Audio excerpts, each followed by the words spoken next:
the depths of an infernal abyss, the very air crackles with heat and sulfur. As one ventures beyond the threshold, the world transforms into a landscape of twisted obsidian spires, engulfed in an eternal twilight. Shadows dance relentlessly amidst the rivers of molten lava, casting eerie silhouettes upon the scorched earth. The air is thick with the acrid stench of brimstone, assaulting the senses with every breath. Grotesque creatures lurk in the fiery gloom, their eyes gleaming with malevolent intent as they skulk amidst the shadows. Flames flicker and writhe, painting the cavernous expanse in shades of crimson and gold, while the distant echoes of tortured souls reverberate through the endless abyss. Time seems to stand still, trapped in a perpetual cycle of chaos and despair.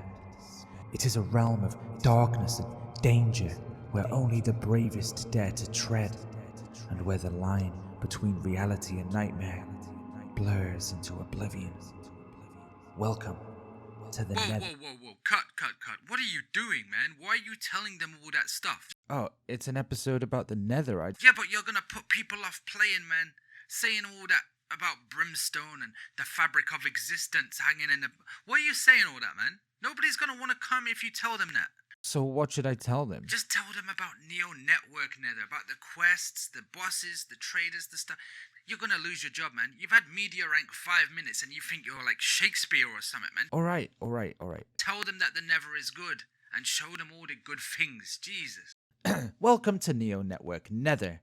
All that stuff I said before was lies, so just ignore all of that. The quests. Yes, I'm doing it. The quest. Oh. How about I just show you? This is a single-player world. It's empty, it's lifeless. We might see an animal or two or a villager with some awful trades, but other than that, it's boring. Ooh, a mineshaft.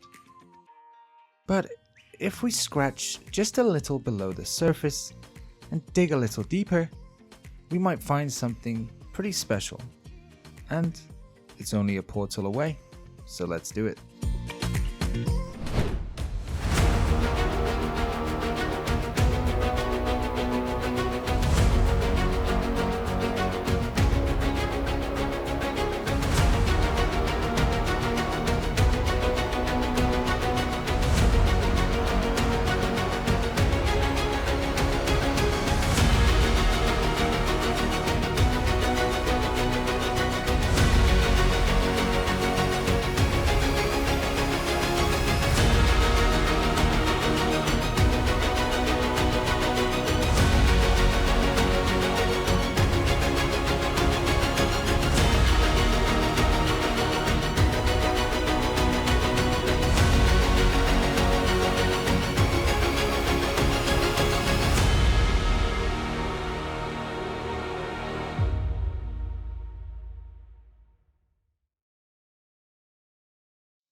This is the Nether, the latest addition to Season 6 of the Neo Network Skyblock experience. I'm going to take you on a tour around while I explain everything you need to know about this dimension.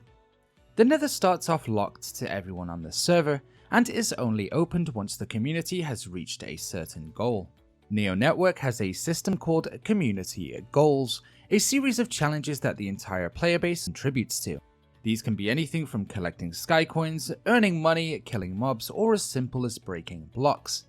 You can use this command, which will bring you here, and you can see how far the community has progressed along the path to each goal. Once these are reached, a reward then becomes available for everyone to enjoy.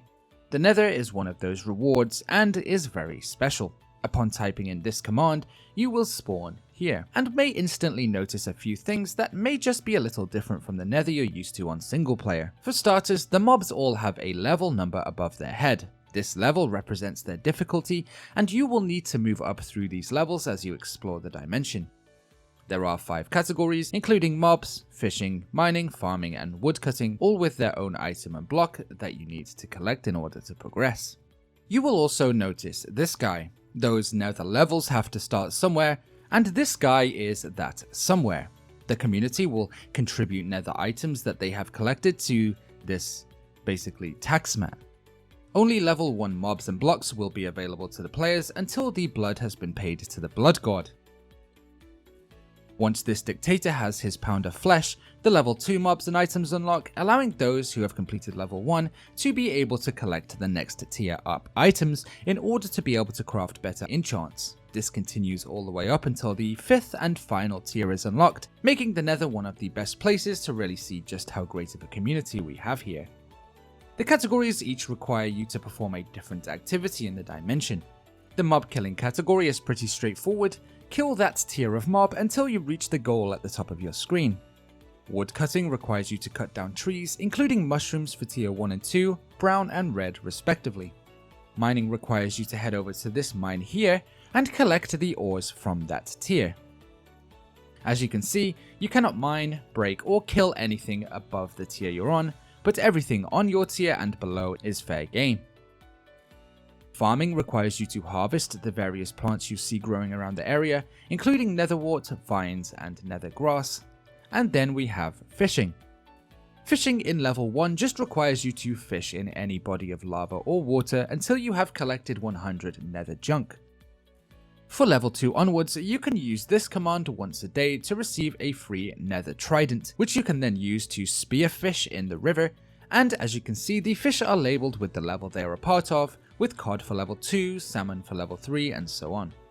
In level 1, where you will start from, the activities necessary to level up will be killing 100 pigs, mining 100 brown mushrooms, mining gilded blackstone, fishing up nether junk, and farming wild berries. Once you have collected the required amount of each item on the list, you can use this command to check your stats, and then finally this command to unlock the next stage.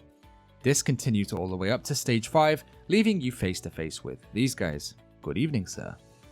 Whilst you grind, you should also keep an eye out for rare drops called skulls. These are dropped at random in increasing amounts as you ascend the levels, and will enable you to summon something very dangerous indeed.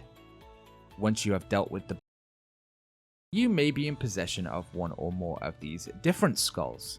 These are then used with the items you collected from the nether during your leveling up to craft very useful tools, items and enchants. These items include swords that can climb to looting 28, yes you heard me 28, and hoes that can cook you dinner.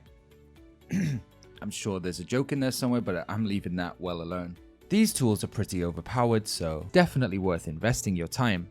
Speaking of time, a very important thing about the Neo Network Nether is time itself. You will have exactly 60 minutes every real-life day in which you can conduct your activities in the Nether. The time starts from the moment you spawn in the Nether and will count down every minute until your time is up. So that is the Neo Network Nether. I'm going to be here grinding for a while to get to level 25, so if you decide you want to give it a try, come and find me. I've got cookies.